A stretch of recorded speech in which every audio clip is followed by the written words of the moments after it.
irhamu man fil ardi yarhamkum man fis sama. Sayangi makhluk Allah yang ada di bumi, maka makhluk Allah yang ada di langit akan sayang kepadamu. Siapa makhluk Allah yang ada di langit? Para malaikat-malaikat Allah semuanya beristighfar, memohonkan ampunan untuk orang-orang yang sayang kepada makhluk Allah di bumi.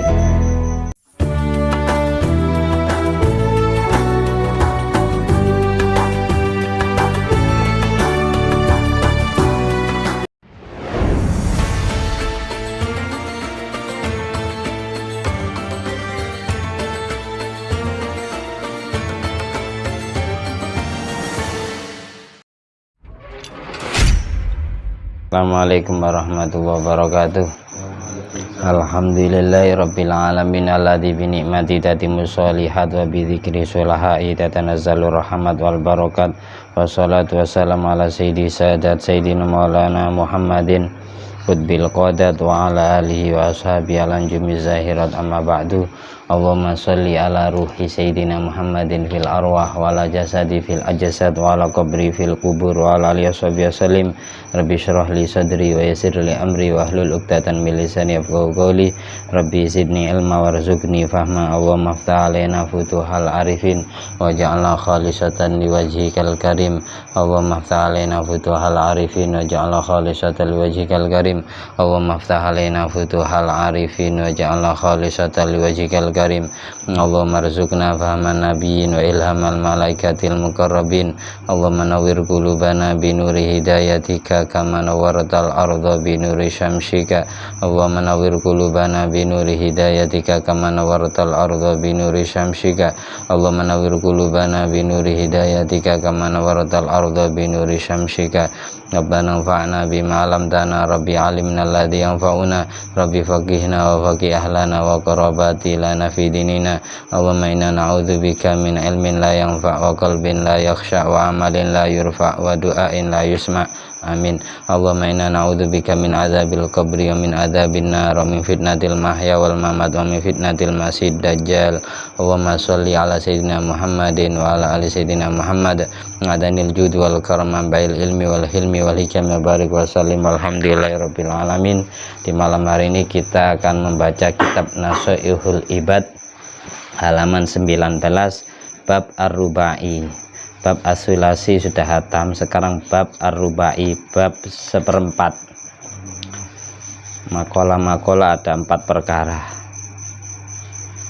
Tapi sebelumnya kita awali pertemuan ini dengan pembacaan Al-Fatihah biniyati liridha ilahi ta'ala wa li syafaati Nabi Muhammadin sallallahu alaihi wasallam jami'a aba ikhwan minal anbiya wal mursalin jami'a likullin wa sahaba qarabah wa tabi'in wa tabi'in min sanil midin jamil malaikatil muqarrabin jami'i hamalatil arsy wa jami'i ru'asail malaikatil arba'a Jibril Mikail Israfil Israil radhiyallahu anhum salatu wassalamu al majma'in jami'atil arba'atil mujtahidin wal qurra wal hufat wal mufassirin wal ulama'il amilin wasyuhada wassalihin wasadati sufiyah wa muqallidin fid din wa jamil fuqaha wal muhaddithin jami'u li'al kan ajma'in bi rabbani al-arif as-samadani Syekh Muhyiddin Abdul Qadir Al-Jilani Syekh Hasan Al-Yasadi Syekh Ma'ruf Al-Karhi Syekh Ibrahim Ad-Daqsuki Syekh Ahmad Al-Badawi Syekh Ahmad Arifai Syekh Muhammad Bahauddin Anak Sabani Muhammad bin Idris As-Sabi Malik bin Anas Nu'man bin Sabi Abu Hanifah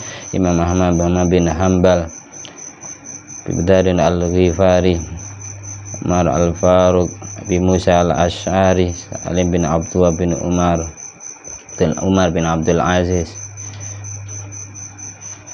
Jami'i Aulia Indonesia Jami'i Aulia Tis'ah Sunan Gresik Sunan Ampel Sunan Giri Sunan Bonang Sunan Derajat Sunan Kudus Sunan Kalijogo Sunan Muria Sunan Giri Sunan Derajat Sunan Gunung Jati Usulim Mufri Mazhab Majmin Jami' Masyayikhina wa Jami'i Walidaina Jami' Abaina wa Ummatina wa Masyayikhina Azwajina wa Dhurriyatina wa Auladina wa Dalamidina wa Ra'iyatina wa Istiqaina wa Qarabatina wa Ikhwan Fiddin wa Ahlina wa Damina min Ummati Muhammadin sallallahu alaihi wasallam wa Jami'il Muslimin wal Muslimat wal Mu'minin wal Mu'minat Inama kana min masyariqil ardi ila magharibiha la ya'minu wal amad maghfir lahum warhamhum wa'afi ma'fu anhum syai'ul lana walahumul fatihah.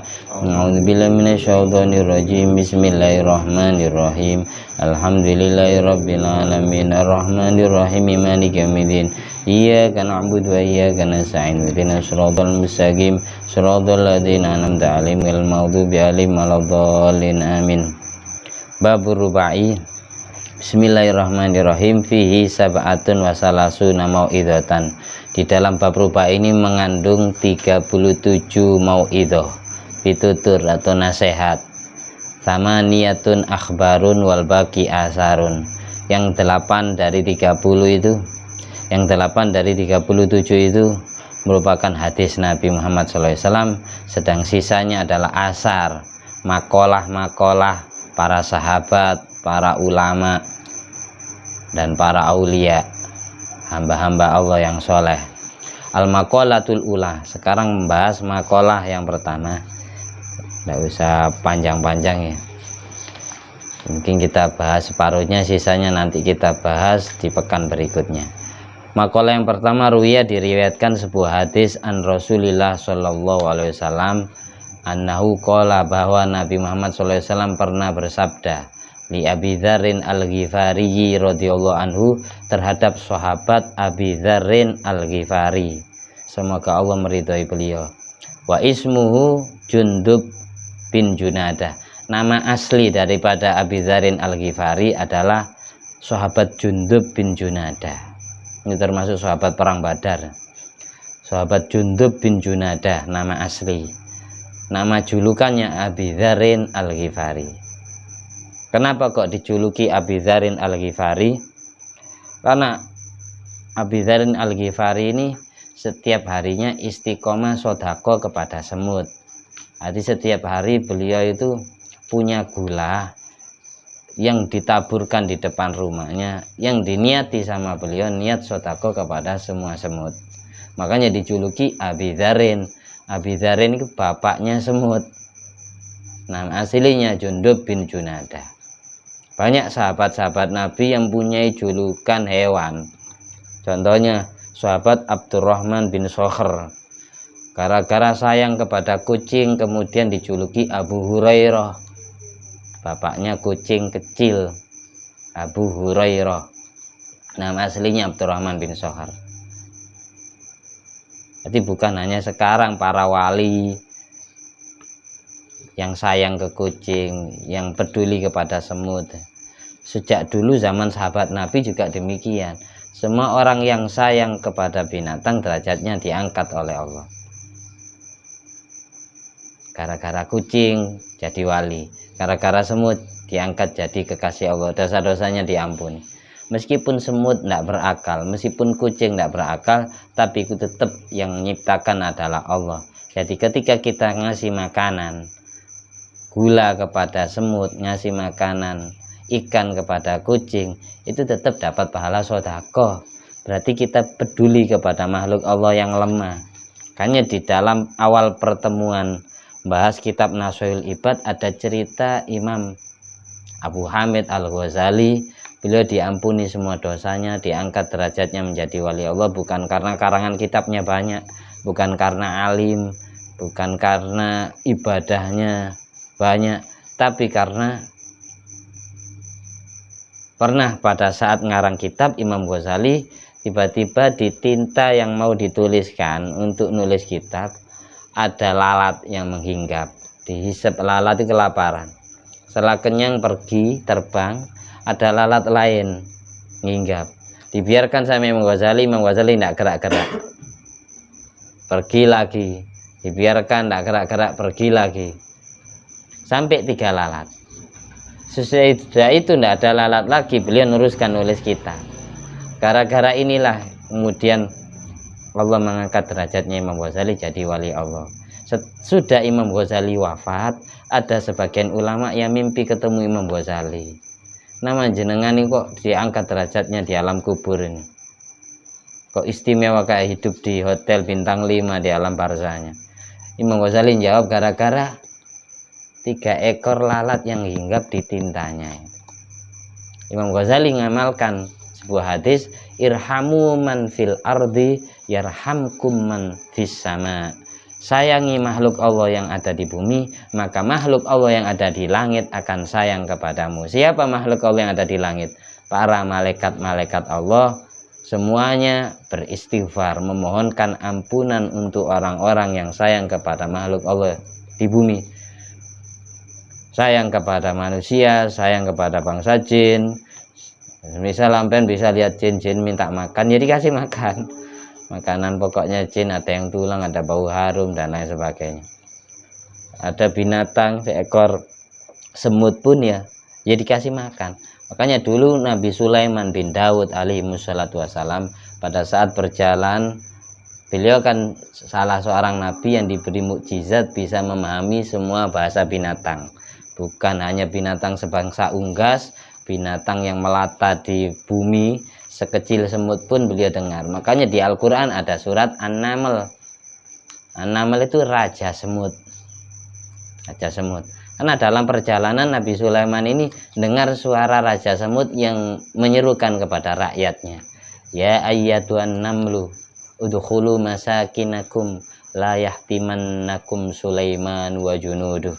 Wahai rakyatku para semut, masuklah kalian ke dalam lubang kalian masing-masing, biar kalian tidak diinjak-injak oleh Sulaiman dan bala tentaranya, karena mereka tidak tahu kalau di bawah ada kita makhluk yang kecil yang lemah. Katanya raja semut menyerukan kepada rakyatnya. Nabi Sulaiman dengar suara semut itu kemudian tersenyum. Fatabassama dhahikam min qawliha. Nabi Sulaiman tersenyum sampai giginya kelihatan. Akhirnya bersyukur kepada Allah. Rabbi auzi'ni an ashkura ni'mataka allati an'amta 'alayya wa 'ala walidayya wa an a'mala shalihan tardah. Ya Allah, Engkau sudah memberikan kelebihan luar biasa kepada saya dan kepada bapak saya Daud. Nabi Daud bisa meluluh lantakan, bisa melenturkan semua besi. Kalau sudah dipegang tangan Nabi Daud meleleh. Ditundukkan semua burung, semua gunung untuk Nabi Daud bapakku. Saya kau beri kelebihan bisa memahami bahasa semua binatang, termasuk hewan kecil kayak semut. Nabi Sulaiman berterima kasih kepada. Akhirnya Nabi Sulaiman tanya kepada Raja Semut, wahai Raja Semut, apakah engkau meragukan saya berlaku adil? Apakah kamu tidak tahu kalau saya nabinya Allah? Masa nabi mau menyakiti makhluk sekecil kamu, wahai semut? Kamu masih ragu-ragu? Enggak, saya enggak ragu-ragu. Tapi di belakang jenengan bukan nabi. Ada manusia, ada bangsa jin, mereka bukan nabi. Bisa jadi mereka yang cacat. Bukannya saya bilang seperti itu menyinggung perasaan jenengan, saya minta maaf, katanya Raja Semut. Saya cuma menginstruksikan kepada rakyat saya, di belakang jenengan itu bukan para nabi. Takutnya tidak mempunyai sifat kayak sifat yang jenengan miliki, wahai Nabi Sulaiman, katanya Raja Semut. Ya sudah, nanti semua rakyatku saya stop dulu, tidak saya boleh jalan, silakan kalian masuk ke lubang kalian dulu. Saya tidak akan menyakiti kalian. Kami semua, saya dan seluruh bala tentaraku, kata Nabi Sulaiman, tidak akan menginjak kalian. Silakan kalian menyelamatkan diri dulu. Sebelum mereka masuk ke dalam lubang, Raja Semut ini menginstruksikan kepada rakyatnya, wahai rakyatku, apa yang kalian miliki mau akan aku persembahkan untuk nabinya Allah ini, Nabi Sulaiman bin Daud. Kira-kira apa yang pantas? Ada yang bilang ya, ini namanya persembahan semut, hadiah dari semut yang jelas kecil. Ternyata di antara semut rakyatnya itu ada yang menyimpan daun bidara. Ngerti daun bidara kan? Katanya orang Jawa godong terunggule, atau yang biasanya dipakai nyamak kulit, yang biasanya dipakai ngeruqyah sama orang-orang yang ahli ruqyah, daun bidara, godong widoro katanya orang Jawa Tulen. Nah, akhirnya punya itu. Semua rakyatnya suruh mikul daun bidara, mulai dari kakinya Nabi Sulaiman alaihissalam sampai ke bibirnya Nabi Sulaiman. Setelah nyampe di bibir, baru dimasukkan ke mulut Nabi Sulaiman alaihissalam, dibuat jamu. Dari situ kemudian orang-orang yang ahli ruqyah ini pakai daun bidara, karena daun bidara termasuk di antara pepohonan yang ditakuti setan, yang ditakuti bangsa jin. Makanya orang-orang ahli ruqyah itu pakai daun bidara. Ngutip dari sejarah Nabi Sulaiman bin Daud ini. Cerita ini saya kutip dari kitab Hasyiatus Shawi, saranya kitab Tafsir Jalalain. Di ayat tadi itu. Qalat namlatun ya ayyuhan namlu dkhulu masakinakum la yahtimannakum Sulaiman wa junuduh. Ini cerita-cerita orang-orang soleh yang masih sayang kepada makhluk Allah sekecil semut. Demikian pula apa yang dilakukan sahabat Abu Dzarin Al-Ghifari, yang jelas niru Nabi Sulaiman.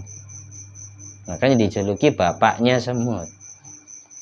Saya punya guru dulu, saya bertamu, almarhumah sudah wafat, Ki Ahmad Nurul Islam Bakir. Saya bertamu mau dibuatkan teh sama istrinya. Terus ada 2 botol gula. Yang gula satunya banyak semut. Kemudian semutnya dibuang sama punyain. Dibuang, ditok-tok, disuruh pergi. Tapi tidak dibunuh. Setelah itu Kiai marah, negur istrinya. Ngapain semutnya dibuang? Banyak semutnya, gulanya mas. Sudah, gula itu memang saya sediakan untuk ngasih makan semut. Katanya Kiai, gula untuk tamu, untuk membuat wedang, kopi, teh yang ini jangan dia. Memang sengaja dibuka sama Kiai sedikit, biar semut-semut masuk. Karena saya neruskan mbah saya, Ki Abdul Azim bin Urib. Mbahnya dulu juga seperti itu, setiap hari sedekah gula kepada semut. Saya punya tetangga ibu-ibu itu setiap hari buang gula 1 kilo di depan rumahnya. Setiap hari. Alasannya itu memang niatannya niat makani semut. Karena selama ini banyak orang yang makani kucing, tapi tidak semuanya orang yang makani semut. Nah, kita kan enggak, kita lagi makan ada kucing ganggu kita, sentrik kupingnya. Kalau para wali-wali Allah enggak, malah disayang. Kayak dulu guru saya almarhum Ki Hasani Nawawi, beliau tiap hari belanja ke pasar jam 6 istiqomah ke pasar itu beli ikan untuk kucingnya tiap hari. Kucing kaya ya nampek ke makanan, pinginnya ikan terus tiap hari. Dari Yai Hasani sampai Yai Hasani wafat, kucing yang istiqomah dikasih makan tiap hari itu nangis. Kucingnya itu sedih dengar Yai Hasani wafat. Sampai makhluk Allah yang tidak berakal itu bisa Allah bikin nangis. Dulu ada di sini itu Ki Abdul Jalil bin Ramli almarhum. Dia punya hewan-hewan, binatang-binatang bisa ngomong. Bukan hanya burung, bukan hanya bisa jawab assalamualaikum, waalaikumsalam, tapi bisa ngomong kayak manusia. Sampai dulu saya minta ke orang tua saya, minta dibelikan burung yang bisa ngomong. Karena saya masih kecil, belum sekolah SD. Katanya bapak saya ndak ono kayak ngene. Itu manuke wali, itu manuke Misbah. Manuke Misbah ya bisa ngomong. Kalau manuknya Misbah bisa menghamili. Nggak bisa bicara tapi bisa menghamili. Itu cerita-cerita para wali Allah. Semuanya sayang kepada makhluk yang tidak berakal itu. Sama seperti sahabat Abu Hurairah tadi, gara-gara nemu kucing kehujanan terus ditolong, diajak berteduh di bawah pepohonan yang rindang sampai keesokan harinya, sampai datang waktu subuh kan para sahabat Nabi itu jalan menuju Masjid Nabawi. Semuanya melihat Abu Hurairah sedang tertidur di bawah pepohonan sama kucing kecil. Akhirnya Abdurrahman bin Sakhari keesokan harinya dijuluki Abu Hurairah, bapaknya kucing. Juga sebaliknya ada di hadis Bulul Maram itu, dakhalat imra'atun annar fi hirratin. Ada wanita yang masuk neraka gara-gara kucing, itu ada. Sebaliknya baghiyah, pelacur. yang masuk surga gara-gara nolong anjing yang kelaparan. Wanita soleha gara-gara dia menyiksa kucing masuk neraka. Wanita bejat gara-gara dia menolong anjing, hewannya najis, yang asalnya kelaparan tidak jadi mati, ditolong, akhirnya dia bertobat, tidak melacur lagi, dia masuk surga. Malah sebaliknya wanita solihah, wanita ahli ibadah, gara-gara ngurung kucing tidak dikasih makan sampai mati, dia masuk neraka. Jadi jangan galak-galak ke kucing. Orang yang galak ke binatang seperti itu karena ya memang tidak berilmu. Saya punya guru itu Habib pernah mondok ya, di Cirebon. Di Cirebon itu ada kiai ya Ilyas ya. Ilyas ini tiap hari jalan di sawah-sawah. Kalau jumpai burung sedang makan sawah atau ada ayam yang sedang nyucuk pari-pari di sawah, itu tidak jadi meneruskan jalannya beliau. Setelah itu Habib bertanya kepada gurunya selesai sampai, "Kiai, kenapa tadi kok diam tidak meneruskan jalan?" "Karena saya diam tadi karena di depan saya ada ayam sedang makan. Allah pada waktu itu, di detik itu, di menit itu sedang ngasih rizki kepada ayam. Kalau saya lanjut perjalanan, yang jelas ayam ini akan giras. Ketika ayam ini giras, berarti secara tidak langsung saya menghalang-halangi rizkinya Allah kepada ayam. Saya tidak mau jadi orang atau jadi manusia yang menghalang-halangi rizkinya Allah sampai di tangan binatang, apalagi sampai di tangan manusia." Seperti itu pedulinya para wali kepada hewan-hewan yang tidak berakal. Meskipun anjing itu tetap haram dibunuh, tidak boleh. Anjing-anjing mu'alam, anjing-anjing yang terdidik itu tidak boleh dibunuh, dosa yang bunuh. Kalau anjing kalbun akur, anjing yang galak, yang banyak gigitnya kepada kita, ya boleh kita bela diri. Tapi kalau anjing-anjing yang ditugaskan jadi penjaga rumah, jadi penjaga sawah, jadi pelacak, anjing-anjingnya tentara, polisi, itu anjing-anjing yang mu'alam, terdidik, itu tidak boleh dibunuh, yang bunuh dosa. Makanya pesannya Mbak Maimun Zubair Al-Maghfurlah, kalau ke anjing jangan terlalu benci. Meskipun anjing hewan najis, yang membuat anjing itu najis bukan salahnya anjingnya sendiri, tapi memang Allah yang mentakdirkan najis. Anjing tidak berakal kok. Semua anjing masuk neraka kecuali satu, anjingnya Ashabul Kahfi. Bukan berarti anjing yang masuk neraka itu Allah siksa, tapi anjing yang masuk neraka itu ditugaskan untuk nyiksa penghuni nerakanya. Makanya Mbak Maimun Zubair itu kalau pesan ke santrinya, kalau ke anjing jangan terlalu benci, karena tidak enak sama Ashabul Kahfi. Karena anjingnya Ashabul Kahfi masuk surga, sebagaimana di kitab Hasyiatul Baijuri di bab najasa itu, hasilnya kitab Fathul Qorib, anjingnya Ashabul Kahfi masuk surga ini dua pendapat ulama.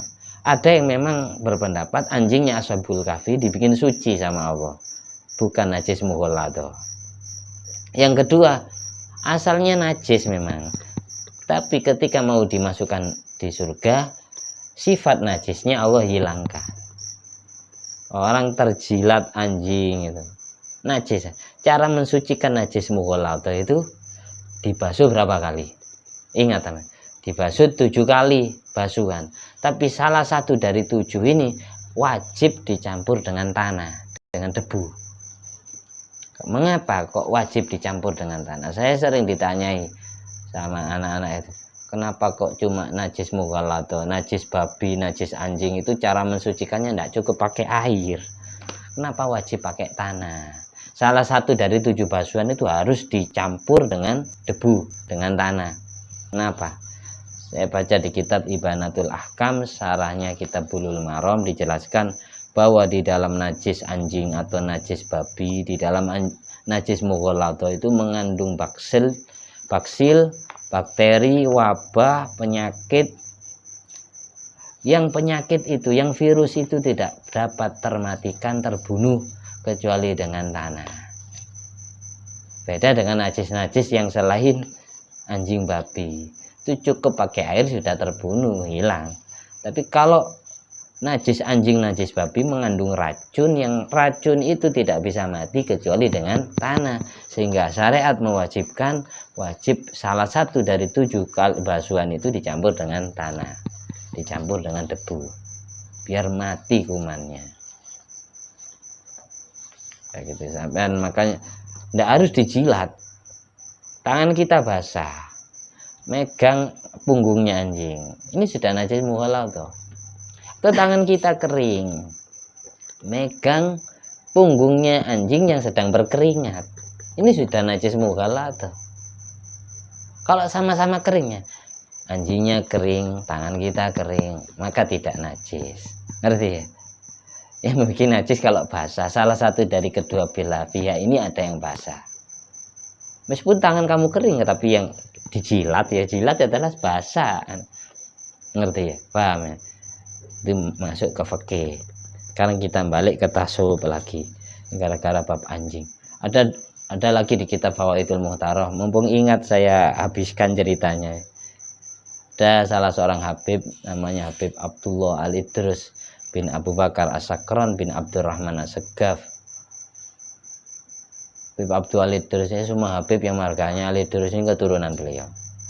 Habib Abdul Al-Idrus ini masih cucu daripada Habib Abdurrahman As-Segaf. Kalau sudah jalur Abdullah Al-Idrus, maka marganya tidak As-Segaf lagi, tapi Al-Idrus. Berarti marga Al-Idrus cucunya marga As-Segaf. Habib Abdul Al-Idrus ini pernah menjumpai anjing yang tertimpa penyakit judam, yang sakit parah, kena penyakit kulit gitu anjingnya. Awalnya tidak ditolong sama beliau, terus di batin beliau, di sir beliau ada ilham, ada bisikan Allah, ada cahaya Allah yang membisiki, ya, wahai Abdullah Al-Idrus bin Abu Bakar As-Sakran, kalau sampai ente tidak menolong anjing itu, tidak mau ngobati anjing itu, maka niscaya makom kewalianmu akan aku cabut. Akhirnya ditolong. Setiap hari beliau terkena najis mughalladh, dimandikan anjing, setiap hari dimandikan, dikasih makan sampai sembuh, diobati sama beliau sampai sembuh, baru dilepas. Jadi setiap hari beliau terkena najis mughalladh sampai segitunya. Kadang ada para wali Allah malah dihukum seperti itu, ada diuji seperti itu sama Allah. Kalau kita mungkin tidak mau ditolong ya, anjing, apalagi kalau sudah gonggong ganggu tetangga sampai segitunya. Kita lanjut. Dawuhnya Kanjeng Nabi ke sahabat Abu Darin Al-Ghifari. Ini belum bahas dawuhnya, masih ceritanya Abu Darin. Ya Abu Darin, jadidi safina. Wahai Abu Darin, katanya Nabi, wahai sahabat Abu Darin, bapaknya semut, jadidi safina, perbaharui perahumu. Fa innal bahro amikun, karena sesungguhnya lautan itu sangat dalam. Perbaiki perahumu karena lautan itu sangat dalam.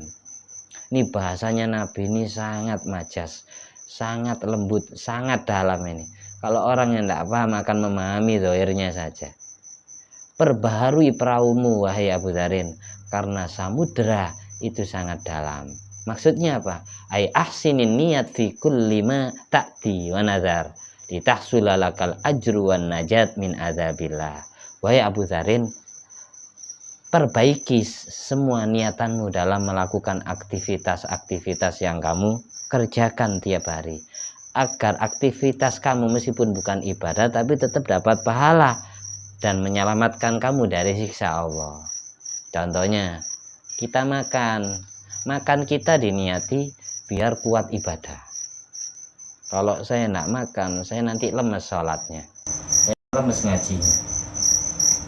Kita tidurnya diniati biar nanti saya bisa bangun, bisa ngaji, bisa ziarah. Sampai sebelum ziarah ya tidur dulu setelah isya, tapi nanti minta dibanguni jam berapa. Jadi tidurnya biar kuat ibadah di malam hari. Kita ngaji ya, niat menghilangkan kebodohan, niat menegakkan agamanya Allah. Yang ngajar ilmu niat menegakkan agamanya Allah. Kalau setiap saya mau baca kitab, saya niat mengajarkan ilmu, membacakan kitab sama seperti Nabi Muhammad SAW kalau berniat. Dari saking takutnya salah saya, sering kayak gitu. Melakukan apa saja itu niat seperti itu. Saya niat makan sama seperti Kanjeng Nabi niat kalau makan. Saya tidur niat sama seperti Kanjeng Nabi niat kalau mau tidur. Itu aja. Insya Allah bener niatnya disamakan kayak Kanjeng Nabi semua. Contohnya saya beli sepeda, niatnya sama seperti niatnya para wali yang beli sepeda. Kayak gitu. Niatnya disamakan dengan orang-orang soleh. Biar nggak salah niat. Maka hal yang sepele, yang aslinya bukan ibadah, gara-gara niatan yang bagus, niatan yang benar, akhirnya derajatnya diangkat jadi ibadah. Tidurmu jadi ibadah gara-gara niat tidurnya untuk ibadah. Kerjamu bisa jadi ibadah gara-gara niat ibadah. Saya kerja niat untuk menafkahi anak istri saya, untuk membantu atau menghidupi kedua orang tua saya. Saya kerja niat untuk buat modal saya ibadah nikah, dibuat nabung, nyelengi, ditabung. Jadi kerjanya untuk ibadah yang berupa nikah. Maka kerja tetap dianggap ibadah sama Allah. Kalau sudah dianggap ibadah, meskipun kamu nak minta pahala tetap diganjar. Kayak kita makan sahur, apa tujuan kita makan sahur? Niat sahurnya karena biar kuat ibadah puasa. Jadi makan sahurnya dapat pahala. Kita tidur waktu qailula sebelum zuhur, biar bisa bangun di malam hari, kuat ibadah tahajud di malam hari. Maka tidurnya diganjar sama Allah. Tidurnya tetap dianggap ibadah, makannya dianggap ibadah. Makanya di sini inti dari pengajian ini, Abu Dzarin Al-Ghifari diajari sama Kanjeng Nabi biar dalam melakukan segala sesuatu jangan lupa niat yang baik. Biar sesuatu yang aslinya bukan ibadah jadi ibadah gara-gara niatan yang baik. Jadi perbaharui perahumu, maksudnya baguskanlah niatanmu, karena lautannya Allah itu dalam. Karena perjalanan hidupmu untuk bekal ke akhirat ini sangat jauh, sangat dalam. Itu maksudnya Kanjeng Nabi, perbaharui perahumu karena lautan itu sangat dalam. Perbaguslah semua niatanmu karena perjalanan hidupmu menuju akhirat itu sangat jauh. Biar banyak sangunya, biar banyak tabungan akhiratnya, gitu maksudnya. Wakatabal Imam Umar Al-Faruq, Sayyidina Umar Al-Faruq, Sayyidina Umar bin Khattab pernah kirim surat ila Abi Musa Al-Asy'ari kepada sahabat Abu Musa Al-Asy'ari radhiyallahu anhu. Amin. Isi suratnya Umar bin Khattab kepada Abu Musa Al-Asy'ari gini. Man khalasat niyatuhu kafahullah ma bainahu wa bainan nas. Barang siapa yang mempunyai niatan yang ikhlas, niatan yang bersih, maka Allah cukupkan kebutuhannya antara dia dengan orang lain. Isi suratnya Sayyidina Umar bin Khattab kepada Abu Musa Al-Asy'ari.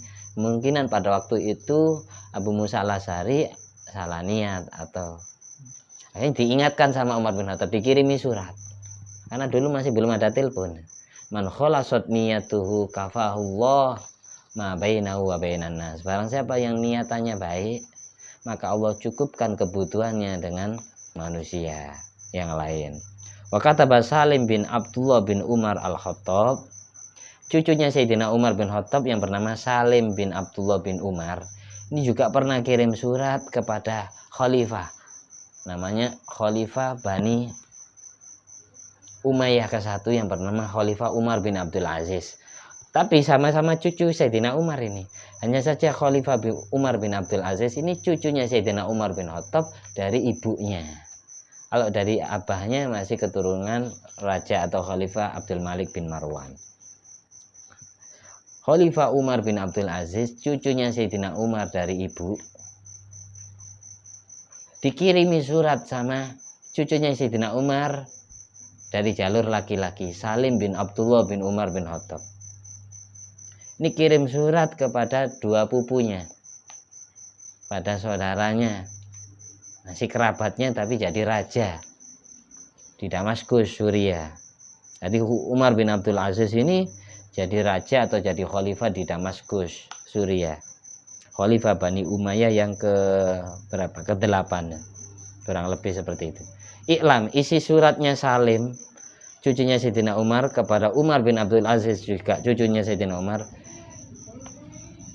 Si suratnya gini, Iklam, ketahuilah ya Umar, wahai Presiden Umar, wahai Presiden Umar bin Abdul Aziz, anna aunallah lil abdi biqadri niyati. Ketahuilah wahai raja, wahai presiden, pertolongan Allah kepada hambanya itu tergantung kadar bobot niatnya hamba tersebut. Faman khalasat niyatu, kalau niatan hambanya Allah itu ikhlas, tamma aunullah, maka sempurna pertolongan Allah lahu kepadanya. Wa man naqasat niyatuhu, kalau niatan hambanya itu kurang, masih campur dengan yang serba dunia, naqasa anhu aunullah biqadri, maka pertolongan Allah juga berkurang sesuai kadar niatannya yang juga kurang. Hati niatan ini yang 100%, daunnya ya Hasani, kalau niat sesuatu yang 100%, jangan setengah persen. Kalau kamu niatannya setengah, maka dapatnya akan setengah. Daunnya ya Hasani. Tapi kalau kamu punya niatan itu 100%, maka dapatnya atau hasilnya juga 100%. Jadi usaha sama niatanmu sama-sama 100%, dapatnya 100. Tapi usaha kamu setengah persen, niatannya setengah persen, tidak begitu niat, ya dapatnya setengah. Kayak orang kerja, yang penting saya kerja ya. Usahanya setengah, niatannya juga setengah, ya dapatnya ya setengah. Nah mungkin totalitas, nah mungkin sempurna. Yang kalau punya niatan apa saja, yang maksimal ya, yang 100, jangan yang 50% atau apalagi 10%. Sing niat, kalau kamu niat ngaji betul-betul ngajinya 100%, jangan setengah-setengah. Kalau kamu kerja ya kerjanya 100%, niatannya juga 100%, maka dapatnya akan 100%. Langsung plokkan ya. Itu mungkin cukup ya. Mudah-mudahan apa yang kita bahas ini jadi ilmu yang bermanfaat bagi kita semua, bagi semua kerabat dan semua sahabat kita, dan bagi seluruh umat Nabi Muhammad SAW, terutama yang mengikuti pengajian ini secara langsung maupun yang mengikuti media sosial. Semoga kita semua dapat keberkahan dari semua wali Allah yang kita bahas tadi nama-namanya, sehingga kita semua dan seluruh anak turun kita, seluruh keluarga, anak istri kita, seluruh kerabat dan sahabat kita dijadikan hamba Allah yang soleh, hamba Allah yang bertakwa. Allah pertebal imannya di dalam hati, Allah jadikan kekasih-kekasih Allah dan kekasih Rasulullah SAW.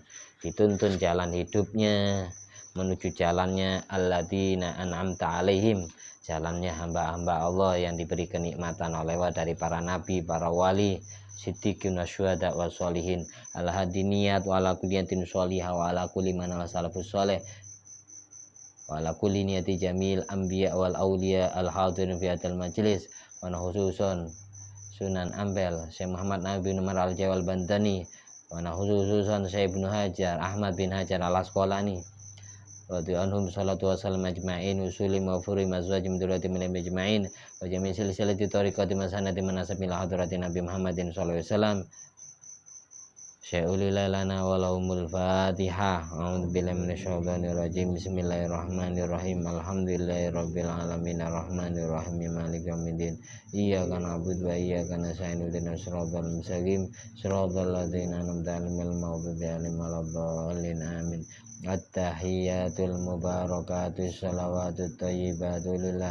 Assalamu alayka ayyuhan nabiy wa rahmatullahi wa barakatuh. Assalamu alayna wa ala ibadillahi sholihin.